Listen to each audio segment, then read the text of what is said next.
Başçısı Cənab Malik İsaqovundan, şəhidimizin yaxınlarına, əzizlərinə, ən əsas da ailə üzvlərinə, onun atasına, anasına, balasına Allah'tan səbir diləyirəm.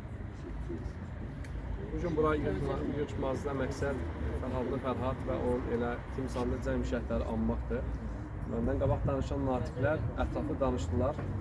Amma bir qazi kimi, bir hərbiçi kimi və bir Qubadlı rayon icra hakimiyyətinin məsul işçisi kimi fəxrlə deyə bilərəm ki, bugün Qubadlıda o şəhidlərimizin qanı axdığı torpaqlarda, hər bir zirvəsində, Qubadlısında, Şuşasında, Xankəndisində, hər bir nöqtəsində o müstəqil al bayrağımız dalğalanır. Şəhidimizin atasına da, valideynlərinə, ailə üzvlərinə deyirəm, başınızı istidir. Allah cəm şəhidlərə rəhmət eləsin. Bugün Qubadlımız, bugün Xocavəndimiz, bugün Şuşamız, hər bir məşər Qarabağ olması. 27 il əsarət altında qaldı, orada düşmən əradaydı. Amma bugün onlar azaddır.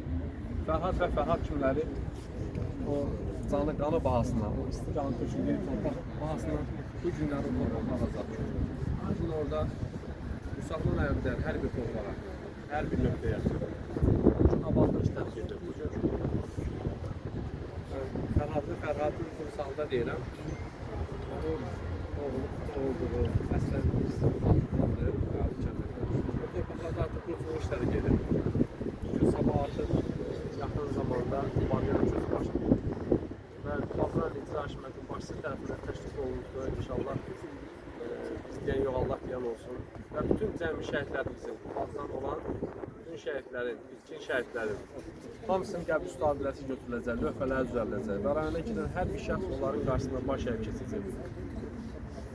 Bugün fəxrlə danışa bilərik. Bugün burada iştirak edən, mən nəzər yetirdim, 1-ci və 2-ci Qarabağ müharibəsinin iştirakçıları var.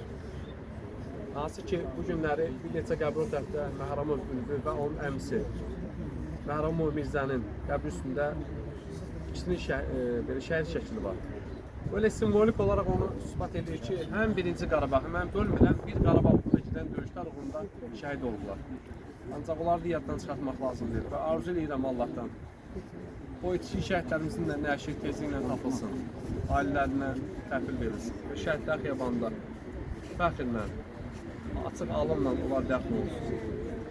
Allah'tan bir daha şəhidlərimizə rəhmət diləyirəm, ailə üzvlərinə baş sağlığı diləyirəm. Allah yaralı qazilərimizə, əzazını itirmiş qazilərimizə can sağlığı versin. Qalan olduğumuzu o səngərdə bizi qoruyan əsgərlərimizi başda Ali Baş Komandan olmaqla duyuruz. Teşekkür ediyorsun.